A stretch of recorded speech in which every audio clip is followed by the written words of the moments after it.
and gentlemen, welcome back to another very special, as always, episode of the HyperConscious podcast. We hope you enjoyed our latest episode where Alan and I sat down and did a mastermind on fitness. What was it called? Since you can see the board. Fitness and how to achieve your dream physique. I like that. Today, for episode number 433, we are going to talk about why you will always get what you tolerate.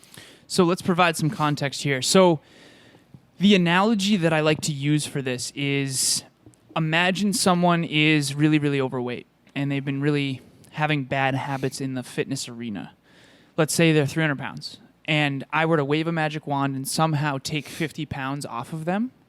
If their habits did not change, in other words, the habits, the daily actions, the things they think and do on a daily basis that brought the 300 pounds, if those things don't change, in 6 to 9 months or a year or 2 years, they're going to gain all that weight back. And so what Kevin and I really want to try to get across in this episode is you have a personal development set point in every single arena. And so if you've ever had a really challenging, intimate relationship and you never learned how to be vulnerable and have conversations that are challenging without losing your temper, if you leave that relationship saying, oh, it was all that other person's fault, you're going to bring you with you to the next relationship, and that same challenge, that same personal development set point, that lack of self-development in this case, in this example, is going to come with you. A great example is you'll hear people say the financial thermostat. Right. That person's financial thermostat is set high, right? So if you're used to making, we don't even do like a salary. If you're used to making $25 an hour, anywhere from $25 to $28 an hour, that's where you like that's your thermostat. Anything below that is going to motivate you probably to make more money. If you were to take another job, you probably would not accept a job for anywhere less than that. Right. But that also means that that's probably somewhere in your comfort zone, and you're not necessarily going to try to make $50 an hour. Right. And it's like that with most things. And that's why this is about what you tolerate, you will get more of. If you tolerate somebody who disrespects you in a relationship, yes, you can blame them. You can say, look, it's their fault. They treated me that way. Absolutely. But when you tolerate something, you allow it to happen. Right. And I think that's why people jump from, toxic relationship to toxic relationship. It's not necessarily that you're coming in contact with somebody toxic. We all have come in contact with somebody who's toxic, but people whose thermostats or what they'll tolerate is low. Yeah. We'll if you have high standards of what you'll accept, right. I will not accept somebody talking to me that way. To you, it's not even an option. Where if you tolerate that, not only is it an option, it's a common choice. Right. Right? And I think a lot of people, and it goes throughout your entire life. Really. What you tolerate at work, you will get. Yeah. And it's that simple. My boss, he talks down to me, and I don't like that, but I don't have an option. You kind of do, though. Right. You either tolerate it or you stick up for yourself and maybe get another job. Right. Right? There is an option here. I know it's not always easy. I understand it's not always easy, but you are tolerating something right now. What's an example where you've tolerated something? Two questions. Boy. First question. What's something where you've tolerated it from yourself for too long and it was a low standard of some kind that really brought you negative results that eventually you said, all right, enough of this? That's the first question. There's another one coming. I would say, and we've talked about this recently, but my effort in trying to grow this business and my other business, right? I think a lot. What I tolerated was the expectations that things would just kind of come to me. Right. I'm a podcaster. People are just going to start reaching out all the time and just give me their money. Well, it doesn't really work like that. Right. Right. So I had to raise my thermostat in terms of what I would allow and tolerate for myself. I literally have 3 free calls scheduled this week or something. Yeah. And the last, I think 1 or 2 clients I got felt kind of like luck. And I was mad at myself. You didn't get those clients. You didn't proactively decide, I'm going to go get a new client today. It kind of happened. Yeah. So in my mind, I was kind of a little angry at myself, right? Because my thermostat is a lot higher now of what I think I can do. Right. It's like the old days with baseball where you just showed up and Yes. we're awesome instead Swing. of like choosing in advance to do something Yeah. and then What about so the second question is, what have you tolerated from friends or family or intimate partners that now you have a higher standard and you would never tolerate that? And here's the thing I want to say real quick before you answer. Sure. If you allow people to walk on you, you will get walked on. It's very unfortunate that that's the case, but it's true. Yeah. So if you would tolerate people in your life saying negative things to you that really do hurt, and you never have the courage. Here's an example that a lot of people can relate to. Let's say you're around family members who always kind of jab at you about little things that you're insecure about. If you don't have the courage to speak up and say, listen, that really bothers me when you say that or when you do that, it'll keep happening. Not because that other person even wants to hurt you, but because they're not aware that it does hurt you, potentially. And so you'll always kind of get treated as such if you don't have the courage to really say, listen, like, I don't really appreciate that. I don't. And after you have the courage to say that, if it keeps happening, then you have a choice.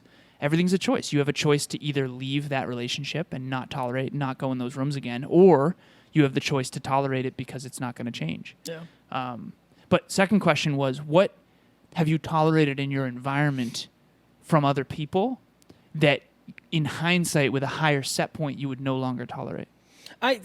Tempers in relationships for sure. Like, I've been in not screaming matches. I've been screamed at for sure in the past. Like, for sure. And but that's what I tolerated. Right. Right? I tolerated that. It's not the first time it happened. I said, like, yo, this can't happen. I tolerated it. So when you tolerate something, it's more likely That it happens again. Right. Right? There's no So- consequences. Yeah. Good. I have a great story about this. Great story.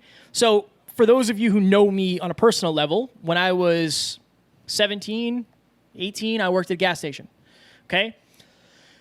Back when I first started, this gas station was a great place to work. I worked there with all my friends from high school. Like, it was good. It was really good. It was actually like quite enjoyable. Right. Like, you were hanging out with your friends, listening to music, pumping gas. Like, it I was remember easy. you, Caleb, Calvin. What's going on I here? remember that. Just for those of you who don't know, the screen Here we behind go. us just changed. Oh, you got the remote right next Sometimes to it jeffs. I don't know what it is about it, but it Maybe really it's- ripes my butt. you. Interesting. Yeah. It's turn of phrase. Yeah. So when I first started at this gas station, it was cool. It was a good job, good high school job. Awesome. So, and this was like a very interesting time in my life too. If you're listening to this, like, I was the gas station guy of the town. Like, I worked at that gas station from like 16 until I don't even know how old I was. I worked there for like a while. Like, I was scared that was going to be my thing. While. But somebody ended up taking over the gas station. Somebody bought the gas station. And this guy was terrible. Terrible. So the way a gas station works is at the end of your shift, you have to cash out.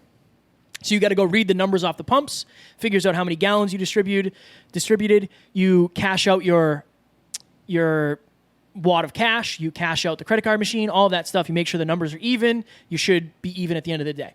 Well, anytime you weren't even, that money came straight out of your check. Actually, straight out of your cash, because he didn't even pay you in checks. It was like a cash thing. It was weird. But, like, number one, that's not legal. I don't think you can't just take somebody's money. Like, it doesn't work that way. Right. Especially when I don't know if it was my fault. Right. Like, what if the pump is off? Right. Right? Like, routinely, I would have money taken from me, like, week to week. Like, sometimes it was $10, sometimes it was like $60. Wow. And at this point, you're making $10 an hour. So $400, $60 that's a large chunk of money. Yeah. Right? And Huge percentage of I your check. tolerated that because I didn't have an option. You And didn't think you had an option. well, no, And yeah, this right. is where self-worth comes in. And I'm glad you told that story, because if you're out there right now, okay, what's that gas station story in your life? Yeah. If you're out there listening, like, where are you tolerating something that... Because in that scenario, let's say at that time, I was probably at WPI trying to get an internship. And I think at that time, I was most likely at, like, iRobot. And I remember I got my first high-paid internship. At the time, it was like $25 an hour. And I remember at the time, I thought that was like a lot of money. I was like, wow, that's amazing. It is I was at that making more age. than all my friends, Right. right? Other than I should say all my friends from home. Okay, at WPI, there was certainly people in my life that made way more than that, coding and such. And here's a quick thing that I want to bring to the table as well. You get paid in proportion to the following three things. Number one, how needed is what you do. Number 2, how good are you at doing it? And number 3, how difficult would it be to replace you? And so at the time, Kevin probably didn't feel very valuable or valued, and so he was willing to tolerate scraps. Yep. And that sucks, because where are you tolerating scraps in your life if you're out there listening? And what do you have to do to your own personal development to create more opportunities so that you don't have to tolerate that shit? Even worse, and the story circles back. I was done, like, sick of the job. I was like, well, I don't like this. This isn't what I want to do. And I ended up. I don't remember exactly what I did. I don't remember how it worked, but I ended up telling this person, my boss, that I was looking for a job as a personal trainer. They just came up in casual conversation one day, and I was just like, yeah, I'm looking for a job as a personal trainer. Like, that's something I've always been into. And he's like, oh, good for you, blah, blah, blah. And then the next day I got a call and I was fired. Really? Yeah. So I got fired from that job. And then I think I ended up working for a hospital after that. For Birmingham? No, Milford. Yeah, I worked at Milford. Cleaning and doing, like, floor stuff. Like, we used to, like, strip and wax the floors. I actually enjoyed that. Third shift, though, was brutal. Absolutely brutal. But then after that, I ended up becoming a personal trainer. Yeah. But, like, that's why I tolerated that for so long. And then when I decided I didn't want to tolerate it anymore, it actually got worse in a way. Right? He was just like, well, see you later then. Like, he didn't even tell me. Do you think you would have left that job had you not got fired? I don't know. Because sometimes I think that's a good analogy for life. Sometimes life comes and kicks us out of our current circumstances, so then we're forced to leave. When the pain is great enough, you will change. And I know the episode we're trying to do is why you'll always get what you tolerate. But, like, if you're at a job you hate and you don't have the courage to leave, you will get that job more. Yeah. You'll it's the same with relationships. To me, Same is deal. the best example. Yeah. I always date this or that. Right? You'll hear a woman say, like, I always date douchebags. No, you meet them and you give them the opportunity and you tolerate them. I know. You wouldn't date them if you just decided not to. I know. It's that simple. You should decide in advance, too. That's why those lists... Yeah. So Bianca and Emilia have a podcast called the Why Power Podcast. They did an episode on relationship standards that's so powerful. And they talked about the lists that they've created of what the musts, the must-nots, and the negotiables for their relationships. Mm. And again, that's what you'll tolerate. Must have these qualities. Must not have these qualities. These are negotiable. So it's like, okay, I'll tolerate these things. I will never tolerate these things, and they must have these things. If you're not clear on those standards and your own thermostat, you will quite literally allow almost anything. I remember early in my life, and I'll just be vulnerable here, if a girl was gorgeous and good in bed, I would tolerate almost anything else. And I just, if I could go back, I would say, listen, Alan, like, that's not all you can get in a relationship. That's not all the value a relationship can bring. And this is not to say my other intimate partners didn't have other qualities. They did. But it wasn't the qualities I was focused on. I was mostly focused on having a really gorgeous girlfriend who, was good in bed. And I wish if I could go back, I would raise my own standards for myself and for what I was willing to tolerate. And I think that's, how I told you I did a coaching call with the kids? Yeah. So for those of you who don't know, Kevin and I did a summit, an online summit. Shout out to Jackie Bailey, who set this up, who, by the way, just invited me to a private Facebook group with everyone, which is exciting because we get to network with all those awesome people.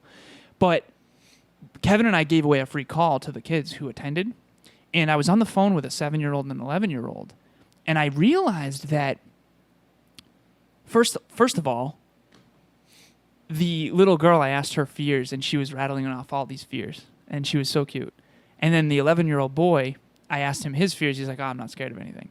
And it's like definitely a masculine and feminine little dynamic there. But the point I'm trying to make is I think we're all kind of tolerating that which we're aware of.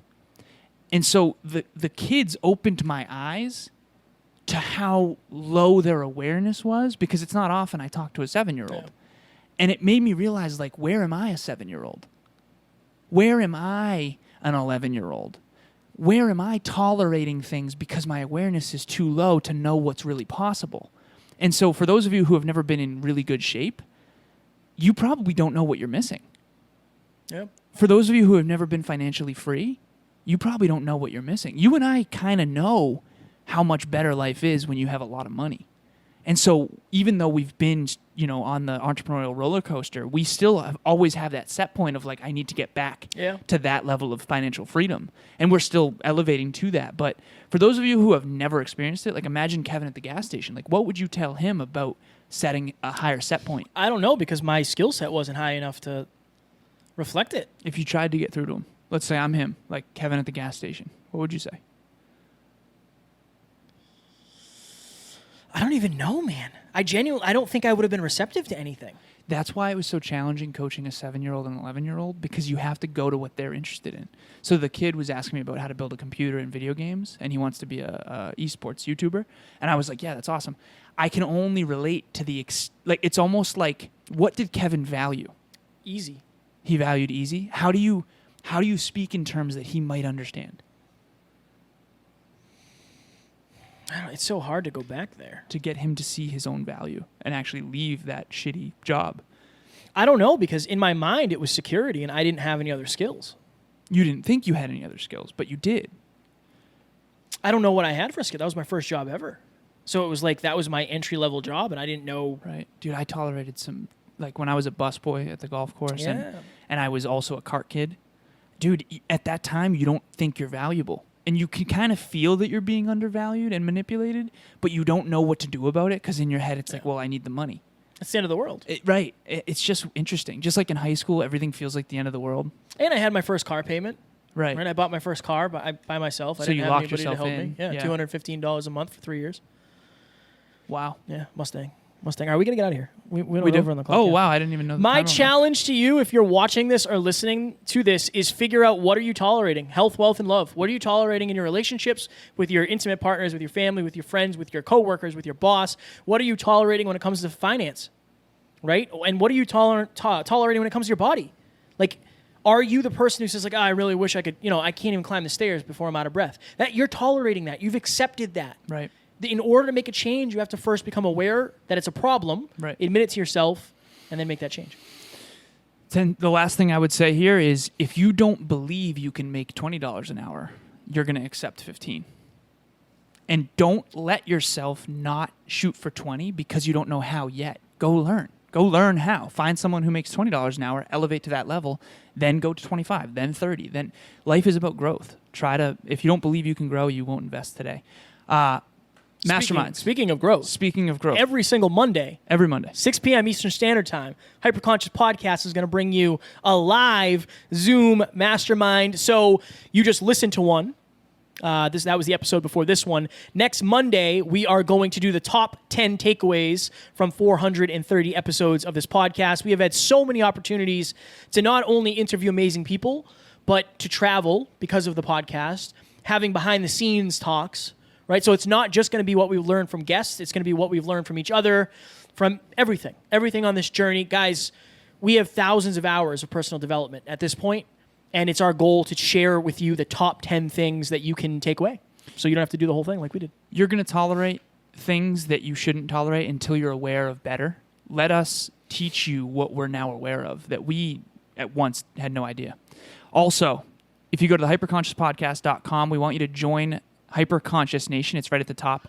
Also, we now are officially, as of tonight actually, opening the room for the mastermind a half an hour early so that people can connect with each other. Because again, in hindsight, and you've heard me say this before, it is the people we met that made the biggest difference. So come join a like-minded growth community who want to raise your awareness and help you elevate. It is amazing what can happen. Last thing I'll say is Kevin is giving free calls for anyone who wants to start a show, grow a show, monetize a show, start a podcast. It's such a great way to impact more people, make more money, have a bigger, better, more fulfilling life.